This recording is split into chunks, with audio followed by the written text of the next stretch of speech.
verse 33 of chapter 11. Therefore do thou arise and acquire fame, conquer the enemies and enjoy the unrivaled dominion.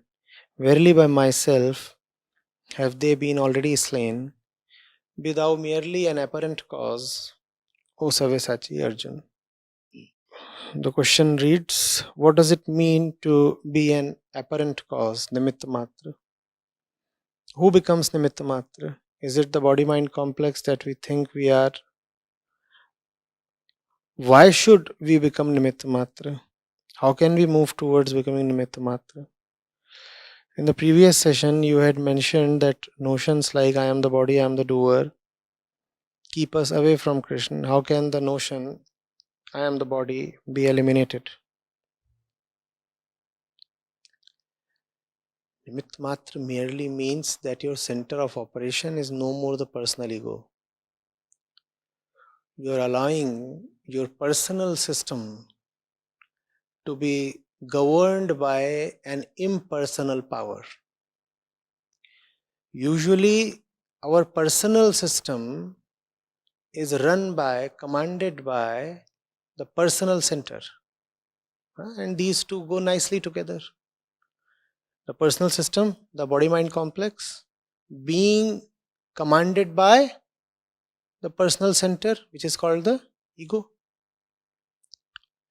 Being just an apparent cause in the scheme of things means that the personal complex, the personal system, the personal machinery is now not being driven by something within itself. It is now being driven by something far beyond itself. So your body is now not being run by the little insecure I.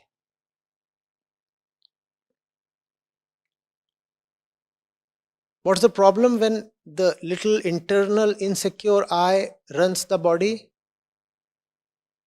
The problem is that I is anyway identified with the body. Therefore, it cannot be a good driver of the body. If you are the body, then how will you push and drive the body? Think of it.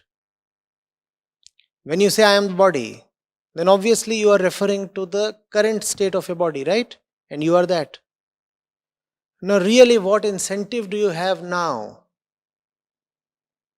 to push the body and make the body do things that the body may not like? After all, you are the body. And that's the thing with the personal self. It is already the body and already the mind. So why will it want to go against the body and against the mind? The moment the body will be pushed, the internal self will start rebelling and putting excuses and giving some lame argument. Oh, no, my body is weak because you see I got some disease 5 years back and all kinds of lame nonsense. Therefore, even the body-mind thing suffers when it is commanded by the wrong master. The ego is a very improper master, very inappropriate master.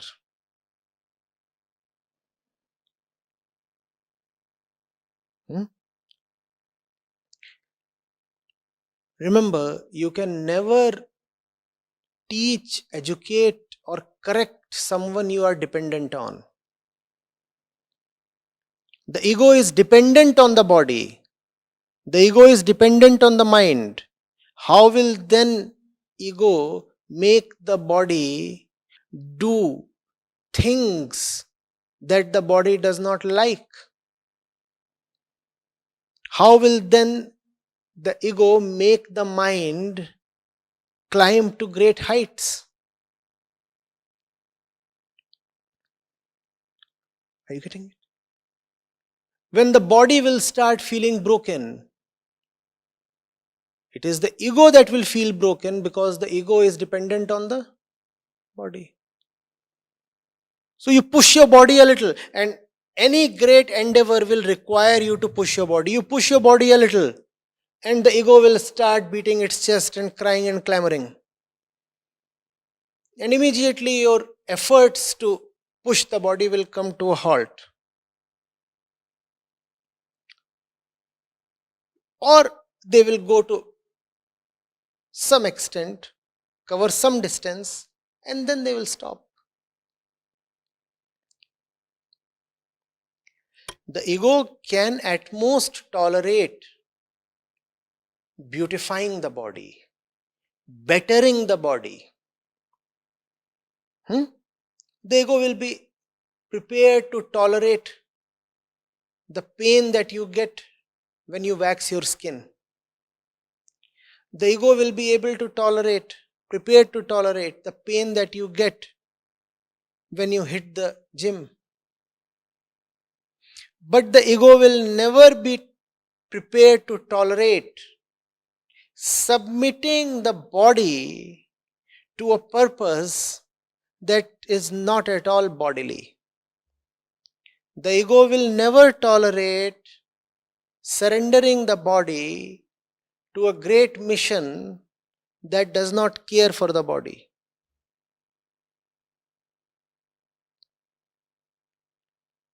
You getting it? What does then it mean to be a Nimitt Matra? Just a servant, just a means, just a medium.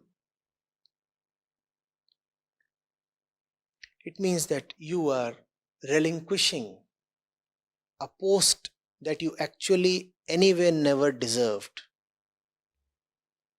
You are stepping down from a position that actually should have never been yours in the first place. You are saying, let the rightful one come and occupy the center of my life. Who am I to act big and smart? Who am I to think for myself and decide for myself? If there is one choice that I can rightfully make, it is to give up my right to choose. Obviously, it's a tough ask.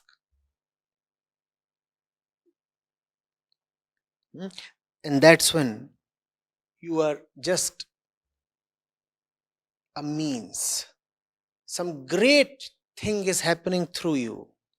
Some great power is commanding you. And you are now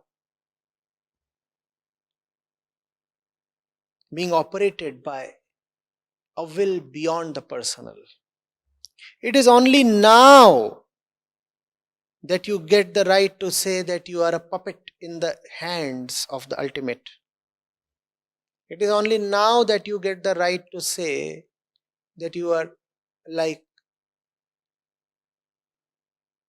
the flute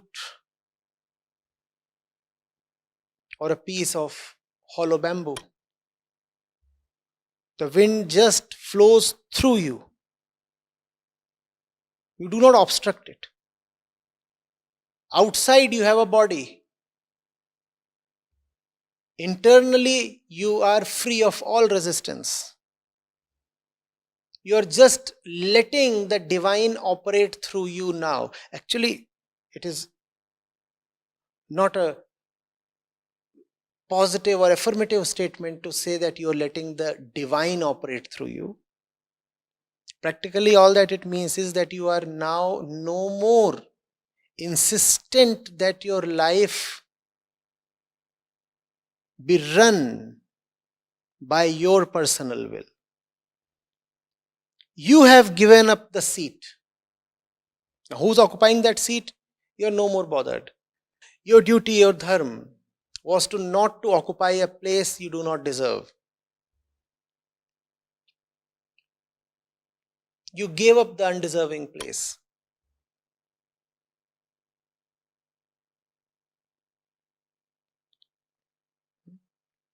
Now whatsoever happens is wonderful. It's a great thing. And it's a very mysterious thing.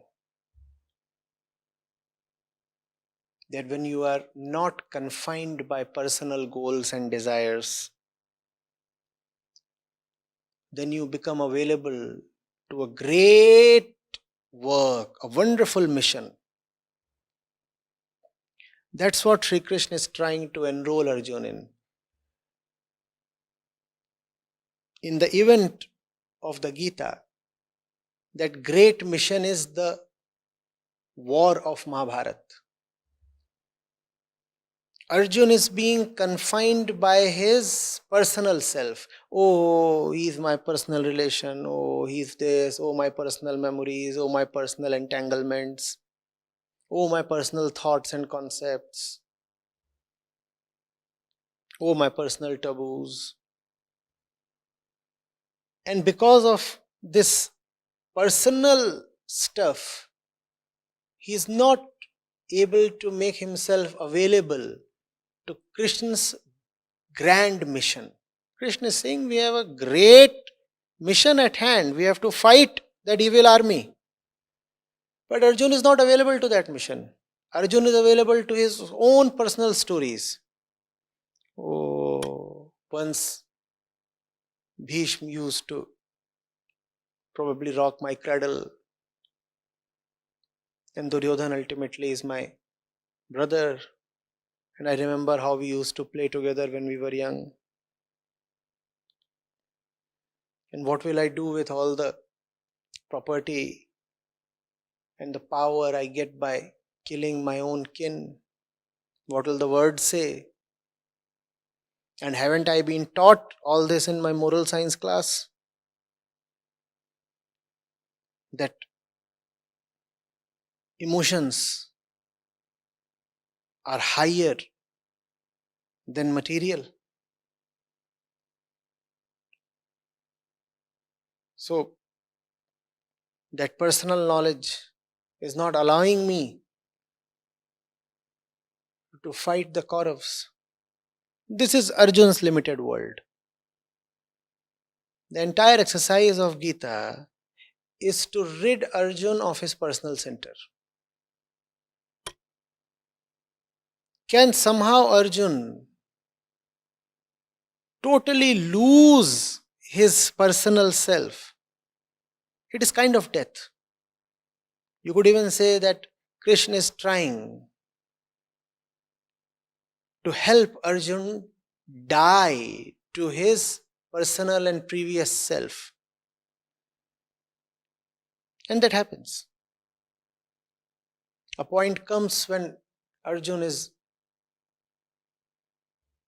available. His interiority is gone. And that interiority is nothing sacred anyway. That interiority, that which we call as the inner self, is just the ego. It is not gone. And now Arjuna is available to fully participate in the war, in the mission. Now Arjuna will fight.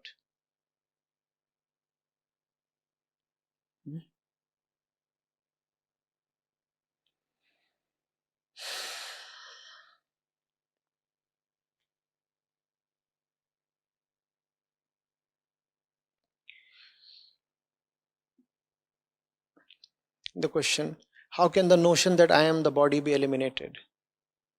By being a little more sincere. I've answered this question no less than half a dozen times. And at least a couple of times in this course itself. How will you get rid of body identification if you are not prepared to put in even a little bit of hard work? If this is the level of your sincerity, how really do you expect liberation? You all keep throwing these questions at me without even bothering to first search whether I have already answered them. Not that I cannot answer them again. It's a delight for me to speak. I can speak, but you will not benefit. You will not benefit because you have not paid the price. participating in the course does not merely mean that you will shoot a question and expect an answer. At least do the basic background research.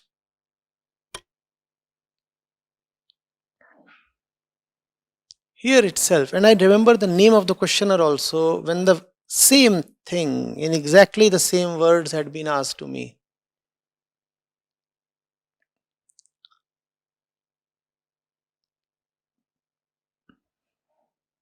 So go back, spend a little more time, figure out the answers that have already been provided, and then, if need be, come back to me. You will now come to me with at least a deeper and an enhanced question.